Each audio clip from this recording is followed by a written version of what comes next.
గత 38 సంవత్సరాలుగా DLDO Ongole, MPTO Naguluppalapadu మండలాల్లో వివిధ హోదాలలో వృత్తినే దైవంగా భావించి మంచికి మారుపేరుగా నిలిచి విధి నిర్వహణలో అలుపెరగని అంకిత భావంతో క్రమశిక్షణతో పనిచేసి అందరి మన్ననలు పొందిన శ్రీమతి యాళ్ల మహాలక్ష్మి ఉద్యోగ విరమణ కార్యక్రమం శనివారం నాగులుప్పలపాడులో ఘనంగా జరిగింది. ఈ కార్యక్రమానికి ముఖ్య అతిథిగా సంతనూతలపాడు శాసనసభ్యులు బిఎన్ విజయకుమార్ హాజరై మహాలక్ష్మిని శాలువాతో ఘనంగా సన్మానించి ఉద్యోగ విరమణ శుభాకాంక్షలు తెలియజేశారు. అనంతరం మహాలక్ష్మి గురించి కొనియాడారు. ఈ కార్యక్రమంలో ఈదర్ హరిబాబు, ఎంపీడీఓ కార్యాలయం సిబ్బంది మరియు పంచాయతీ కార్యదర్శులు, టీడీపీ నాయకులు వెంకటేశ్వర రెడ్డి, ఎంజీఎన్ఆర్ఈజీఎస్ సిబ్బంది, సచివాలయ సిబ్బంది, కుటుంబ సభ్యులు, బంధుమిత్రులు హాజరై శ్రీమతి యాళ్ల మహాలక్ష్మికి ఉద్యోగ విరమణ శుభాకాంక్షలు తెలియజేశారు.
నుంచి ఎంపీడీఓగా చేసుకుని ఆవిడ ఎంతో సంపాదించుకోవాలి, కానీ కీర్తి సంపాదించుకున్నారు. కనకాలు, బంగారాలు, లేకపోతే మేడలు, మిద్దెలు అవి శాశ్వతం కాదు అనే విషయంలో చాలా వరకు ఎంత కరెక్ట్గా ఒకరి దగ్గర ఒక కరప్షన్ లేకుండా ఆమె యొక్క సర్వీస్ని కంప్లీట్ చేసుకున్నారంటే, ఇంత విజయవంతంగా ఆమె తన పదవి విరమణ చేస్తున్నారంటే అది మా అందరికీ సంతోషదాయకం. నా జీవితంలో ఎన్నో మంచి ఇంకా ఉన్నత స్థితికి వెళ్ళాలని, మిగిలిన జీవితాన్ని ఆనందంగా కుటుంబ సభ్యులతో గడపాలని, ఇంకా ఉంటే సామాజిక సేవ చేయాలని కోరుకుంటూ ఈ అవకాశాన్ని ఇచ్చిన ఇక్కడి పుర ప్రముఖులకు, పెద్దలకు, కుటుంబంలో అందరికి కూడా ఓ పెద్ద దిక్కు, గొప్ప అభిమానం. మా పిల్లలకు కానీ మాకు కానీ ఎవరికి కానీ మా ఫ్యామిలీ అంతా చాలా మందికి మా అక్క అంటే దాని గౌరవం. మా ఊళ్ళో కూడా మా అక్క వచ్చిందంటే అందరూ పలకరించడానికి చూడడానికి వస్తారు.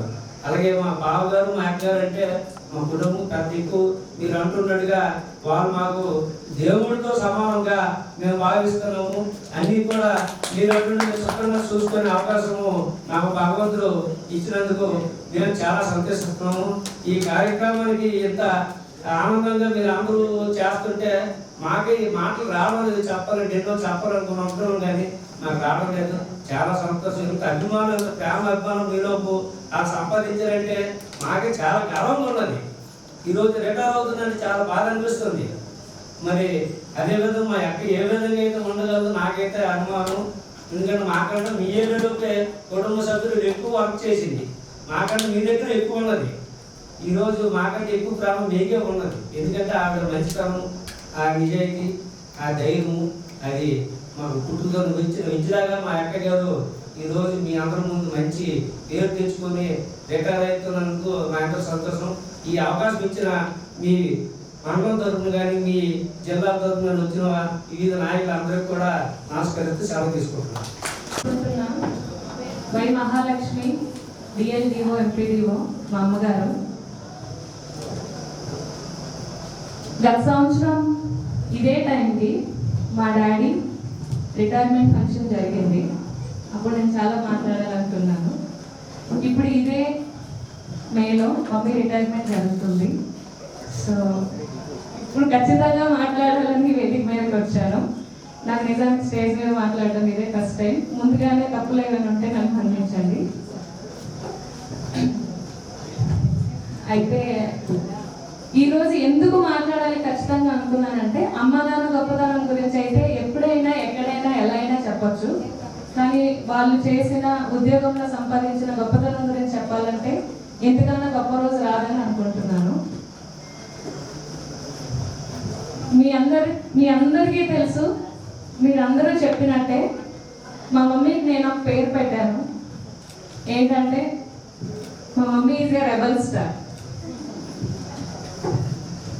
సినిమాలో రెబల్ స్టార్ ప్రభాస్ అవ్వచ్చు, కానీ మా రియల్ రెబల్ స్టార్ మా మమ్మీ. ఎందుకు అంటే మమ్మీకి చిన్న వయసులోనే ఉద్యోగం వచ్చింది. అంటే తనకు ఊహ తెలిసినప్పటి నుంచి, తన ఉద్యోగంలోకి వచ్చినప్పటి నుంచి తన సంతోషాలు, సుఖ దుఃఖాలు అన్నీ పక్కన పెట్టి ఉద్యోగం చేస్తూ మా ఫ్యామిలీ అందరికీ పెద్ద దిక్కుగా నిలిచింది. మా మమ్మీ డాడీ ఇద్దరు కూడా మా ఫ్యామిలీకి ఒక స్టెమ్ అండ్ రూట్స్ రాని వాళ్ళు లేకపోతే మేము ఎవరం లేము. వాళ్ళు ఉన్నారు కాబట్టి ఈరోజు మేము ఇక్కడ చాలా హ్యాపీగా ఉన్నాం. మంచి స్టే ఈరోజు ఇక్కడ నిల్చొని మాట్లాడుతున్నాం. అయితే నా అనుభవంగా వాళ్ళిద్దరి కోసం నేను ఒక చిన్న విషయం ద్వారా పంచుకోవాలనుకుంటున్నాను. ఇప్పుడు ఒక నది ఉంది, నేను ఈ ఊర్లో ఉన్నాను, నేను ఇంకో దగ్గరికి వెళ్ళాలనుకుంటున్నాను, కానీ నాకు బోట్ నడపడం రాదు, ఈత రాదు, నదిలో ప్రయాణించడం రాదు. నేను కూర్చొని ఆలోచిస్తున్నాను. మా డాడీ వచ్చారు అనుకోండి, ఏంటమ్మా ఆలోచిస్తున్నావు? నేను ఇక్కడ నుంచి అక్కడ వైపు వెళ్ళాలని ఎప్పటి నుంచో అనుకుంటున్నాను డాడీ. అవునా, సరే, దానికి నీకు కావాల్సింది బోటు కొనిచ్చాను, ఈత నేర్పించాను, అటువైపు వెళ్ళడానికి వెళ్ళేటప్పుడు ఎన్ని కష్టాలు వస్తాయి, ఎన్ని నష్టాలు వస్తాయని గైడెన్స్ అందించాను. అయినా కూడా నేను ఆలోచిస్తున్నాను. ఎందుకు అంటే నేను అదే మొదటిసారి వెళ్ళడం. వెళ్ళలేదు. మమ్మీ వచ్చింది, నీకేం భయం, నువ్వు వెళ్ళిపోయావు అనుకో నీకు ఆనగట్టుగా నేనుంటా, నీకు మునిగిపోయావు అనుకో నీ కింద నుంచి నేను వస్తా, నువ్వు ఎక్కడున్నా నేను కాపాడడానికి నేనుంటా అని ధైర్యం, సొసైటీలో ఎదిగే నడిచే ధైర్యం ఇచ్చిన వ్యక్తి మా మమ్మీ. వాళ్ళు ఎప్పుడూ కూడా నా చిన్నప్పటి నుంచి నాకు తెలిసి ఎదుటి వాళ్ళని ప్రేమించడం, నవ్వుతూ బతకడం, ఎప్పుడూ సంతోషంగా ఉండడం మాత్రమే నేర్పించారు. వాళ్ళు ఉద్యోగంలో వచ్చిన కష్టాలు కానీ కోపాలు కానీ ఏవి ఇంటి దాకా తెచ్చి మా మీద చూపించడం కానీ ఏది మాకు కనిపించేలాగా చేసుకోలేదు. సో అదే మేము వాళ్ళ దగ్గర నుంచి నేర్చుకున్న గొప్ప వ్యక్తిత్వం అనుకుంటాను. అండ్ ఈరోజు మమ్మీ రిటైర్మెంట్ అయిపోతుందంటే మీరు చెప్పినట్టే నాకు నమ్మబుద్ధి కావట్లేదు. ఎందుకనంటే మా మమ్మీతో పోల్చుకుంటే మేమే చాలా ఓల్డ్. తను చాలా యాక్టివ్, మేము కూడా నమ్మలేనంత యాక్టివ్. మాకన్నా మమ్మల్ని అందరినీ యాక్టివ్ చేసే మనిషి మమ్మీ. మా మమ్మీ లేకపోతే మా ఇంట్లో అసలు ఫంక్షన్ కానీ ఏది లేదు, జీరో అన్నట్టు. సో ఇప్పుడు రిటైర్మెంట్ అయిపోయింది. నేను మా డాడీకి ఇదే చెప్పాను, ఇప్పుడు మమ్మీకి కూడా మీ అందరికీ ఇదే చెప్తున్నాను. వీళ్ళ ఉద్యోగాల పరంగా మా చిన్నతనాన్ని మేము వీళ్ళతో తక్కువగా గడిపాము. ఇప్పుడు మా పిల్లలతో ఆ టైంని మీరు వాళ్ళకి ఇచ్చి వాళ్ళని కూడా మాలాగా గొప్పవాళ్ళని చేయాలి, మీలాగా గొప్పవాళ్ళని చేయాలి అని ఇక్కడ కోరుకుంటున్నాను. ఈ అవకాశం ఇచ్చినందుకు ఇక్కడ ఉన్న అందరికీ ధన్యవాదాలు.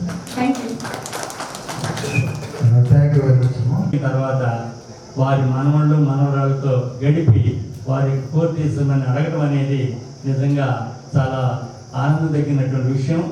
మరి రానున్న రోజుల్లో మేడం గారు వారు ఊరుకోమన్న ఊరుకోరు, రిటైర్ అయిన తర్వాత కూడా పనిచేసే మనస్తత్వం.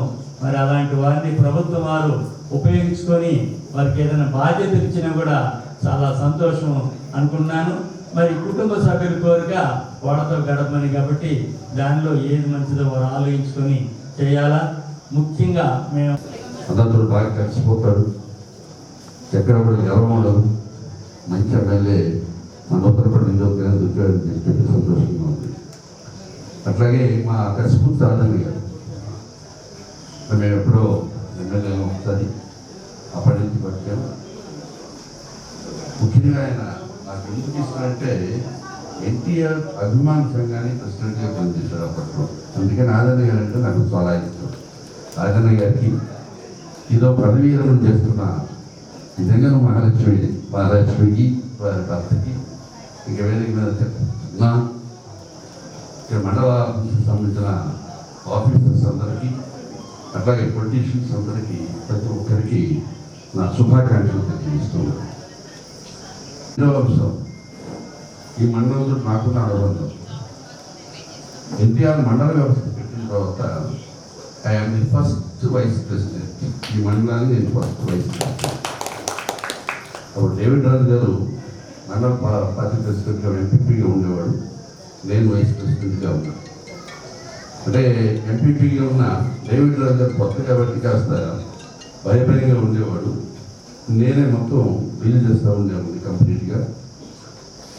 ఆ టైంలో మంచి అసలు మామూలు కాదు, ఎంత ఎఫెక్టివ్గా పనిచేసేవాళ్ళం అంటే ఆఫీసర్స్ కానీ మేము కానీ మ్యాక్సిమం సర్వీస్ ఇచ్చేసాం.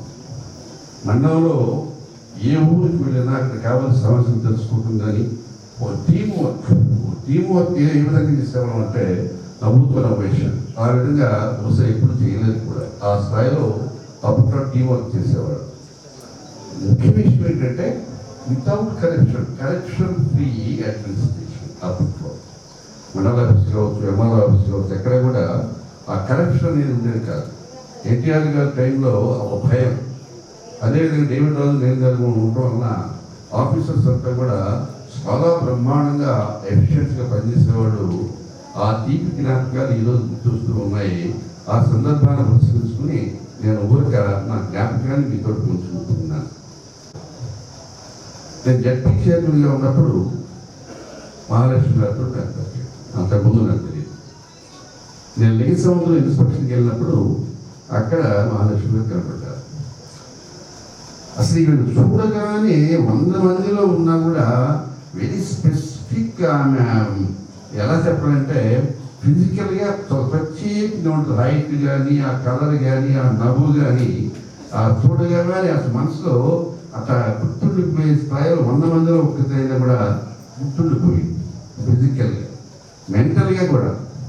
ఫస్ట్ ఆఫ్ ఆల్ మిమ్మల్ని కంగ్రాట్ చేయడం ఏంటంటే జెనెటికల్గా యూఆర్ ది బెస్ట్. మీ ఫ్యామిలీ మొత్తం బెస్ట్. వ్యూవర్ కానీ, మీ వాళ్ళు కానీ, మీ అమ్మాయి కానీ, మీ అబ్బాయి కానీ, మీ ఫిజిక్స్ చూస్తుంటే, మీ కలర్ చూస్తుంటే జెనెటికల్లీ అసలు మీరు ఎంత బెస్ట్ అని చెప్పలేకున్నాం. అందుకని మీ ఫ్యామిలీ మొత్తానికి నేను కంగ్రాచులేషన్ చెప్తూ ఉన్నాను. రియల్లీ ఒకసారి మనం కూడా అభినందిద్దాం. చూడగానే ఎంత ముఖ్యంగా చాలా మందికి నేను ఎవరో తెలియదు. నేను మహాలక్ష్మి మోహన్ కుమార్ల ఏకైక ముద్దుల కోడల్ని.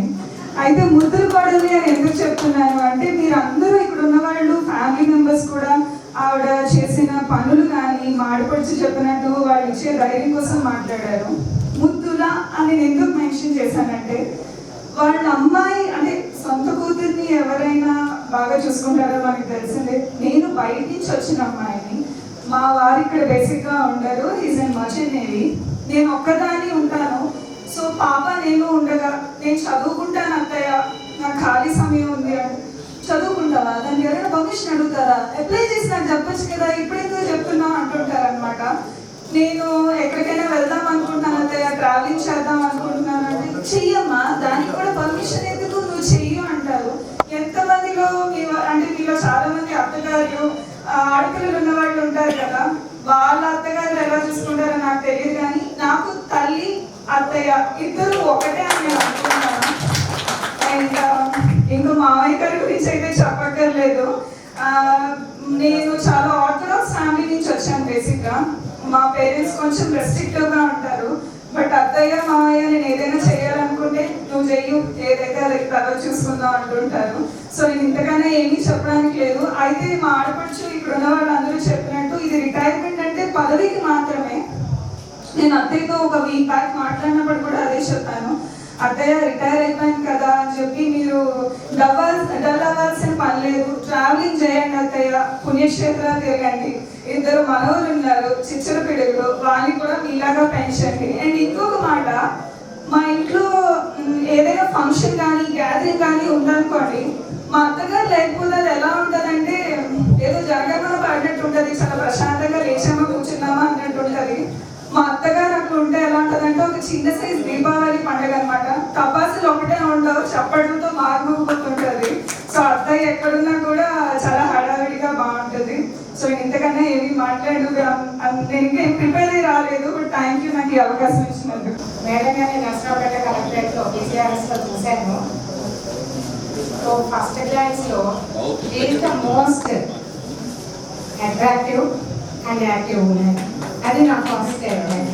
సెకండ్ స్టేట్మెంట్ అన్నట్టు ఆనంద సాగర్ మేడం, మనం ఎప్పుడు ఓల్డ్ ఏజ్ చేస్తూ ఉండటమే తెలుసు, కానీ ఈ వయసులో కూడా మనం సంతోషంగా ఉండొచ్చు, ఈ వయసులో కూడా మనం జీవితాన్ని మళ్ళీ ఫ్రెష్గా ప్రతిరోజు హ్యాపీగా లీడ్ చేయొచ్చు అన్న మేడం భావానికి నేను లేదా జీవితంలో ఇలాంటి వారు స్నేహితులుగా కొంచెం కాలం వల్ల ఎక్కడెక్కడి నుంచి లాక్కొచ్చారు, కోసం నుంచి తీసుకొచ్చారు మేడం గారు. మీరు సంతోషంగా ఉండాలి, ఎప్పుడు మీ ఆనంద సాగరంలో ఉండాలి హ్యాపీగా. సార్ మీరు చాలా అదృష్టవంతులు, ఫ్యామిలీ మెంబర్స్ ఇంకా అదృష్టవంతులు. ఎక్కడున్నా మీరు ఆరోగ్యంగా ఆనందంగా మీకు కావాల్సిన కోరికలన్నీ భగవంతుడు నెరవేర్చాలని కోరుకుంటున్నాను. సతీష్, నేను అంటే మా చాలా పెద్ద ఫ్యామిలీ. చెప్పాలంటే 9 అన్నదమ్ములు, 2 అక్క చెల్లెలు, 11 మంది సంతానం ఫ్యామిలీలో మొదటి ఫ్యామిలీ మాకు పెద్ద అక్క అంటే గాళ్ళ మహాలక్ష్మి గారు. ఆవిడికి మేము చాలా చిన్నపిల్లలు, కానీ ఇప్పుడు కూడా మాకు చిన్నపిల్లలాగా చూడలేదు మా అక్క.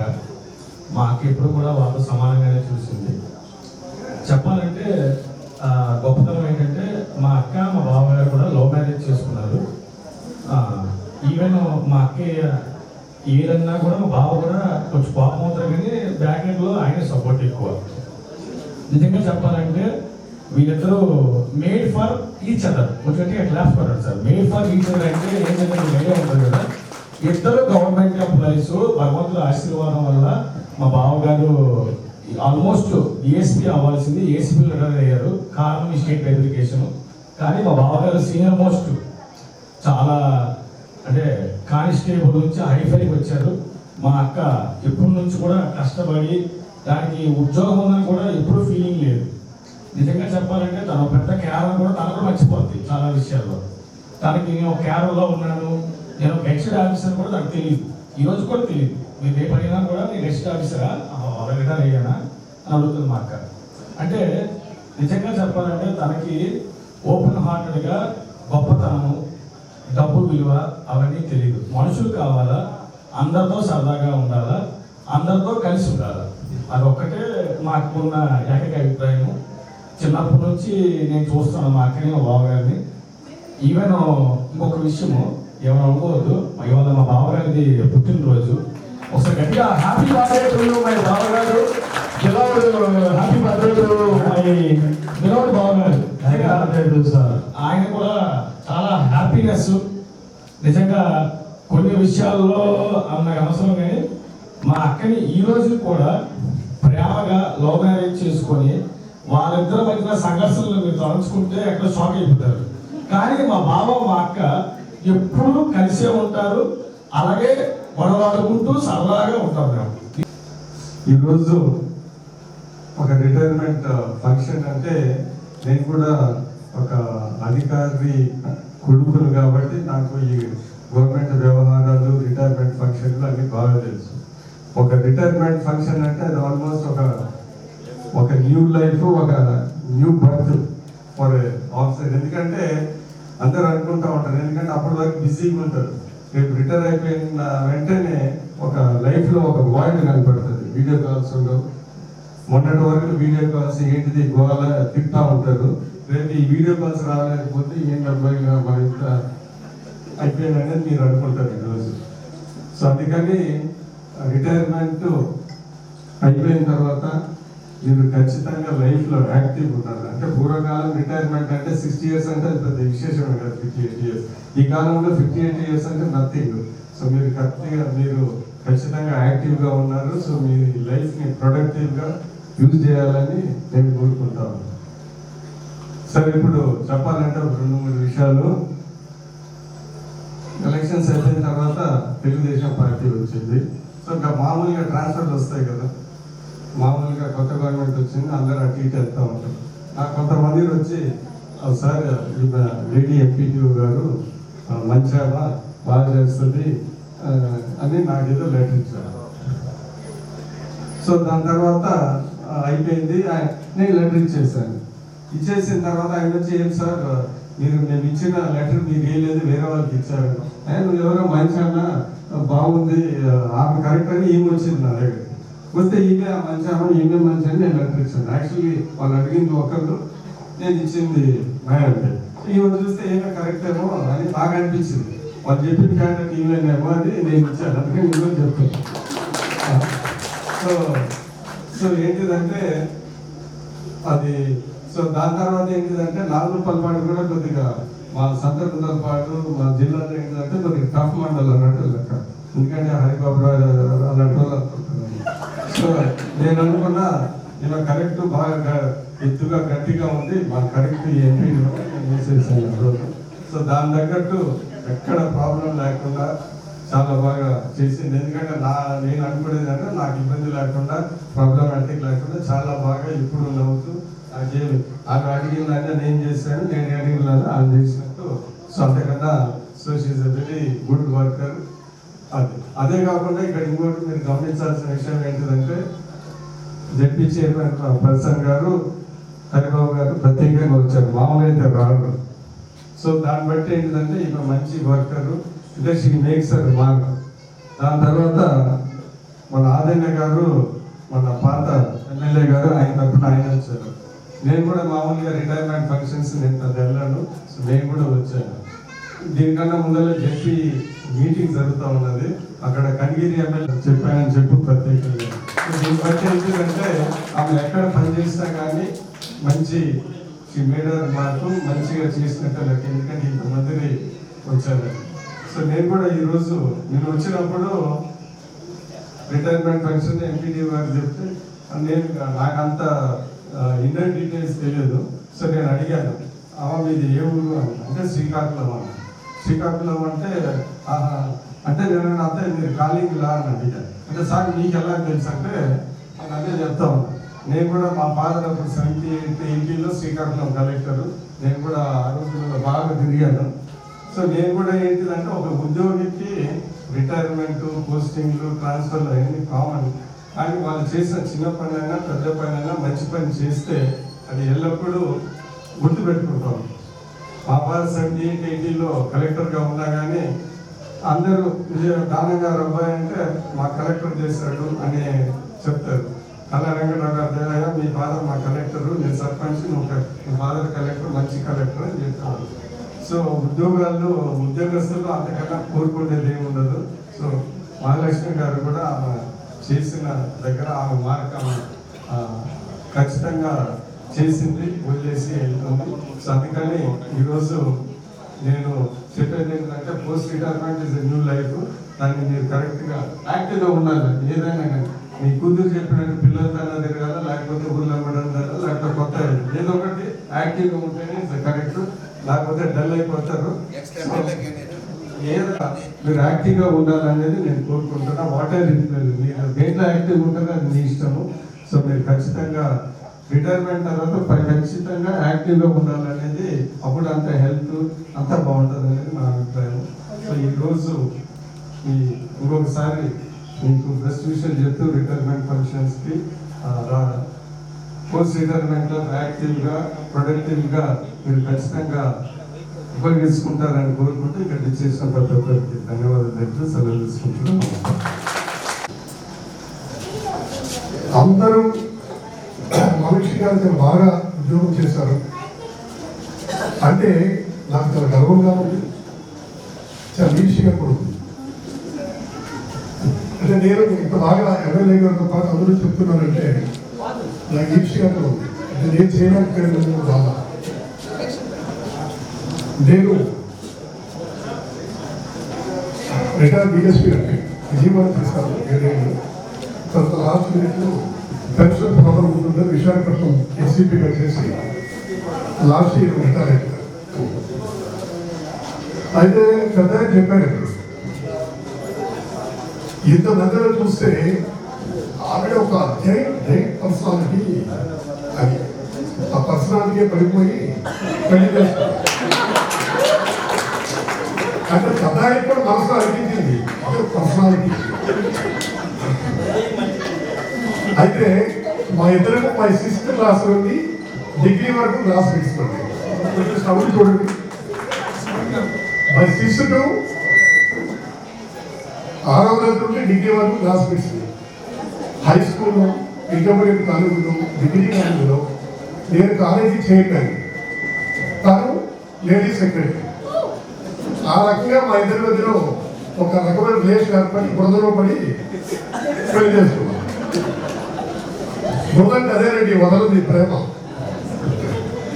పెళ్లి చేసుకున్న తర్వాత మా అబ్బాయి పుట్టిన తర్వాత మా ఇద్దరికి ఉద్యోగం సంపాదించాం. ఆవిడ వీడియోగా ఇద్దరికి రాస్తాం వీడియోస్ 83లో. అది కొంచెం ప్రొలాంగ్ చేస్తాం 5 నిమిషాలు. కానీ మా కథ మీకు చెప్పుకునే అవకాశం ఒక ప్రేమగా రాదు. సో నాకు రాలేదు. పెళ్ళైన తర్వాత బాగా పుట్టిన తర్వాత ఆవిడ వీడియో ఉద్యోగం వచ్చింది. నాకేం రాలా. అంటే నేను కొంచెం పెంకోట చదువులో కొంచెం ముందువాడు, అందుకే పోలీస్ అయ్యలేదు. ఇకపోతే అప్పటి నుండి మా కష్టాలు స్టార్ట్ అయ్యాయి. అంటే ఉద్యోగాలు వచ్చి నుండి జీతాలు తీసుకోవడం తప్ప జీవితాలు కోల్పోయాం. అంటే మీకు అర్థమైపోతుంది. జీతం తీసుకున్నాం, బట్ జీవితాన్ని కోల్పోయాం. ఇప్పటి వరకు స్టిల్ 40 years. అయితే మీరు అన్నట్టు మహాలక్ష్మి అమాయకురాలు అని చాలా మంది చెప్పారు.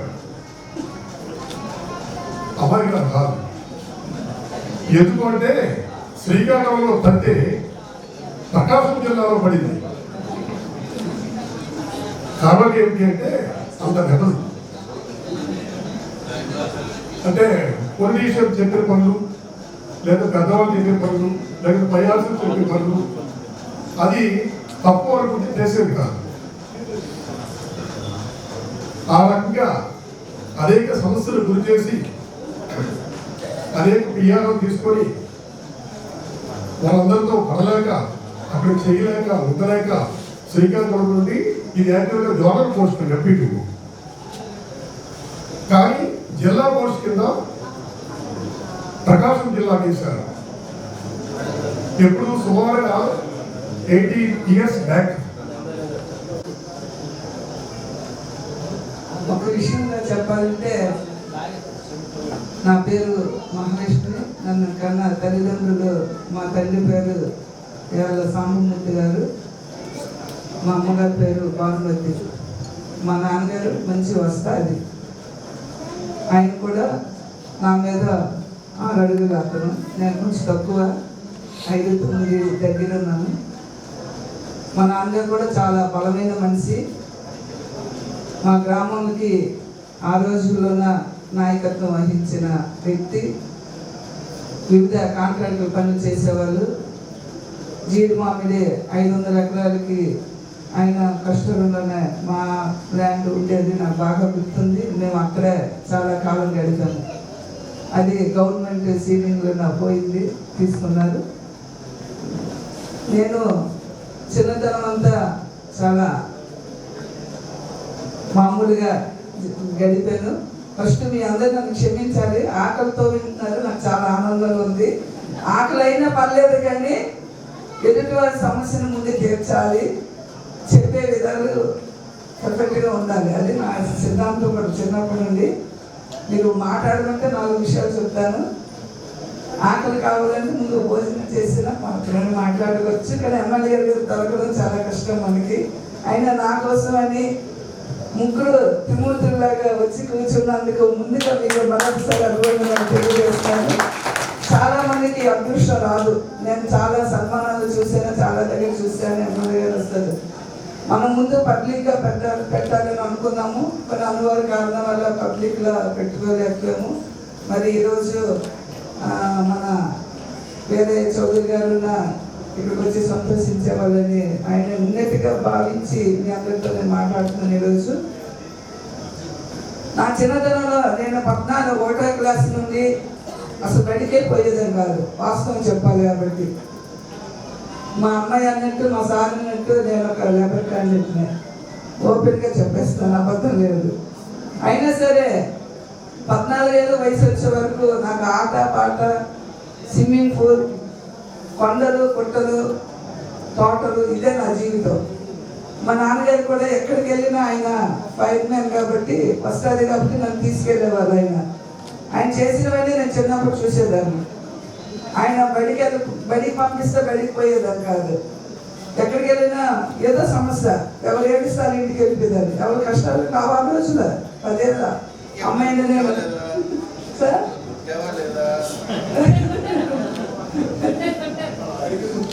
నేను బయటికి వెళ్తే మా ఇంటర్ భయం వేసేది. నాకు 4 అన్నదమ్ములు. చిన్న వయసులోనే చాలా లాజిక్గా మాట్లాడే ఏకైక వ్యక్తి అని ఆ రోజులు అనిపించేది. మా 2 అన్నయ్య కొంచెం అమాయకం ఉండేవాడు కానీ తెలివైనవాడు. అంటే బయటికి కనబడకంటే తగులు పెట్టేసేవాడు.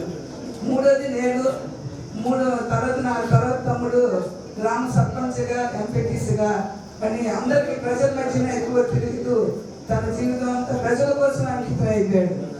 లాస్ట్కి మా చిన్న తమ్ముడు కూడా ఈ రోజు కూడా మా గ్రామంలో మాకు ఆ రోజు కరువు కాదు, మంచినీళ్ళు అన్నా ఏవైనా ప్రజల కష్టాలైనా సరే మా వీధంటే మా ఇంటికి వచ్చి మా నాన్నగారి దగ్గర చెప్పుకునే వాళ్ళు. ఒక సమావేశం జరిగేది, ఆ సమావేశంలోనే అన్ని విషయాలు చెప్తుంటే తీర్చేవాళ్ళు. అదే అలవాటు మా చిన్న తమ్ముడికి వచ్చింది. ఈ రోజు కూడా కష్టాలున్నా మంచినీళ్ళు కానీ ఏమైనా సప్లై చేస్తాను. ఏకైకగా చదివించి ఉద్యోగానికి నేను అనుకోకంటే ఆ భగవంతుడు నన్ను ప్రజాసేవ కోసం అనే ఉద్యోగ రూపంలో నన్ను పంపించాడని నేను ఇప్పటికీ అనుకుంటాను. 10 మందికి ఎక్కడికి వెళ్ళినా మీకు అదే విషయం నేను చెప్తూ ఉంటాను. ఇంతగానే కావడానికి కారణం నా తల్లి భానుమతి. నన్ను ఆడపిల్లైనా ఒక అమ్మాయినైనా చదివిద్దామా, మా అన్నీళ్ళ వల్ల చదివే వాళ్ళు కాదు, ఇంటర్మీడియట్ వరకు వచ్చి ఒకరికైతే పని చేయకూడదు మనం అనేసి ఒక ఇది ఉండేది. మా వీధి మొత్తానికి ఒకటే బంగ్లా, అది మా బంగ్లా ఉండేది, మా ఇల్లే ఉండేది. పూర్వం అన్ని గడ్డీళ్ళు పాకిళ్ళు పెట్టుబడులు ఉండేవి. ఆ రోజుల్లోనే ఆస్తులు అయితే ఉండేవి, కానీ మా నాన్నగారు కూడా చాలా కష్టపడి వచ్చారు. పెద్ద ఫ్యామిలీ, ఉమ్మడి ఫ్యామిలీ. తర్వాత మా నాన్నగారు నా 40-48 సంవత్సరాలకే ఆయన చనిపోయారు. ఆ రోజుల్లో నేను చూసిన చిన్నతనం ఏంటంటే డాక్టర్ విశ్వనాథన్ గారు ఎంపీ గారు టైంలోనే మా నాన్నగారు వాళ్ళిద్దరు సోదరులు, ఇద్దరు సొంత అన్నదమ్ముల్లాగా ఉండేవారు. విశ్వనాథ్ డాక్టర్ గారికి ఎక్కడ పల్లెటూరు అయితే పలాసలో సరైన హాస్పిటల్ లేదని చెప్పి హాస్పిటల్ పెట్టి ఒక ఇల్లు అద్దెకి తీసాము పెట్టేవారు. మా ఇంటి నుండి క్యారేజ్ భోజనం ఆ రోజులు. తర్వాత వచ్చి మా నాన్నగారు అకస్మాత్తుగా ఏదో ప్రాబ్లం వచ్చి జబ్బు వచ్చింది. తర్వాత మధ్య తులసిదాస్ గారు కూడా నాకు ఆ రోజుల్లో తెలుస్తారు.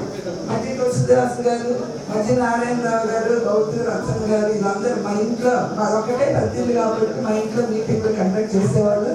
డాక్టర్ విశ్వనాథన్ వీళ్ళందరూ రాత్రి 11-12 అయినా అసలు వేసేవాళ్ళు కాదు. నాకు ఏడుపు వచ్చేది, ఇంటికి వెళ్ళాలని కోరుకునేది. మొత్తం మీద నా చిన్నతన జీవితము ఆ విధంగా 14 సంవత్సరాలు అయిన తర్వాత ఏమైందో నాకు తెలియదు. మా ఇంటి ఎదురుగా మాస్టర్ గారు, ఒక మాస్టర్ గారు వచ్చే ఫ్రాన్సిస్ మాస్టర్ గారు, ఆయన మొన్న చనిపోయారు 87 years. మా నాన్నగారు ఆయనకు వచ్చి, మా అమ్మాయికి చదువు అంటే వంట పట్టలేదండి, ఎప్పుడు ఊళ్ళోకి వెళ్ళి 4 తగులు 4 వస్తుంది, ఎక్కడికి వెళ్ళినా కొంచెం గొడవ పెట్టుకునేదాన్ని అనేసి చెప్పేస్తే ఆయన నాకు చదువులోనే నేర్పించాలని చెప్పేసి ఆయన ప్రయత్నము, అమ్మగారు కూడా చాలా ఈ సభాముఖంలో ఆయన ఆత్మశాంతించాలని నేను కోరుకుంటున్నాను. ఆయన చదువు నేర్పించిన తర్వాత తెలివిగా అప్పుడు నేను చదవడం మొదలుపెట్టాను. అంత చేసిన మాకున్న ఆస్తులు అయితే బాగున్నాయి, కానీ మా నాన్నగారు చెప్పిన తర్వాత 5 పిల్లల కంటే మా అమ్మ ఉత్సాహ అమ్మాయి, తెలుగు ఆంధ్ర తక్కువ. ఆమెకు ఎప్పుడు ఇల్లు వంట అదే జీవితం ఆవిడది. తర్వాత చాలా కష్టాలు పడ్డాం. అప్పుడు కష్టాలు స్టార్ట్ అయ్యేవాడు మాకు. అంతవరకు ఒక మేడ మీద ఉన్న చిలక అనేసి మా అత్తగారు, మా మామయ్య గారు కూడా పెళ్ళైన కొత్తలో మా ఆయన గారు కూడా దొరుకుతూ ఉండేవారు. మేడ మీద చిలక తెచ్చావు, ఆవిడే వ్యవసాయం పని చేస్తావు, అమ్మాయిని మ్యారేజ్ చేసుకున్నావు, అమ్మాయికి ఉన్న లక్షణాలే లేవు, నువ్వు అమ్మాయి అనుకుని ఎలా చేసుకున్నావు,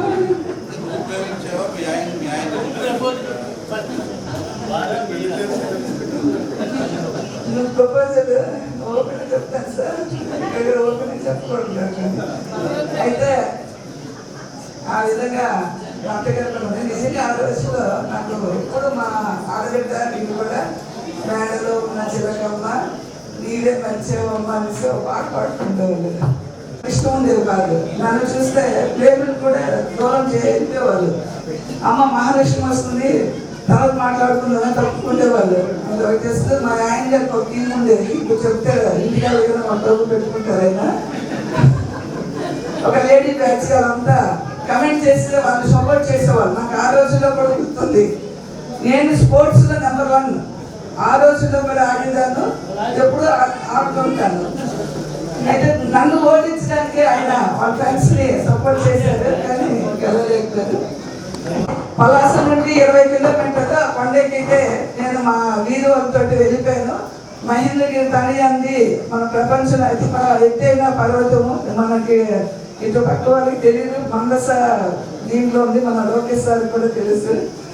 ఆయన అటుపక్క రావడం జరిగింది. ఆ రోజులో మా ఆయనగా నాకు మొత్తం మీద ప్రపోజల్ వేశారు, నేను హ్యాండ్ ఇచ్చాను. 2 అయిపోయాయి కాబట్టి మ్యారేజ్ అయిపోయింది. మా అత్తగారు, మా మామగారు వ్యవసాయము. అప్పుడన్నా మళ్ళీ చిన్న కుటుంబం, నాకు పెద్ద కుటుంబము. మా ఆయన కుటుంబం అయినా రైతు కుటుంబం. నాకు మ్యారేజ్ చేసుకోవాలని నాకు కోరుకుండేది. డబ్బున్న వాళ్ళంటే నాకు చిన్నప్పటి నుండి ఇష్టం ఉండేది కాదు, అసలు ఆ ఛాయలోకి వెళ్ళేదని కాదు అనేసి ఒక రైతు కుటుంబాన్ని మ్యారేజ్ చేసుకోవాలని ఒక నిర్ణయంతో మ్యారేజ్ చేసుకున్నాము. ఇద్దరు ఉద్యోగం దేవుని సంపాదించాము. తర్వాత నేను మా సాధారణంగా నేను ఎక్కడికి వెళ్ళినా ఒకటి చెయ్యాలి, మంచి అయితే కళ్ళు మూసుకొని చేస్తాను. అయిపోయింది. చెడు చేయాలంటే 1-4 సార్లు ఆలోచించేదాను, చేసేదాన్ని కాదు. మొత్తం మీద రణస్థలం ఫస్ట్ పోస్టింగ్లో జాయిన్ అయినా ఎంపీడీగా. అందుకని ముందు విలేజ్ డెవలప్మెంట్ ఆఫీసర్గా విజయనగరంలో సీతానగరం మండలంలో జాయిన్ అయ్యాను. అక్కడ కొంచెం కాలంగా పనిచేసిన ఎక్స్టెన్షన్ ఆఫీసర్గా మళ్ళీ దగ్గర వచ్చేసాను. అక్కడ నుండి రాజస్థాన్ ఎంపీడీఓ ఫస్ట్ 96 బ్యాచ్గా నేను జాయిన్ అయ్యాను. ఎంపీడీగా జాయిన్ అయినప్పుడు మనకి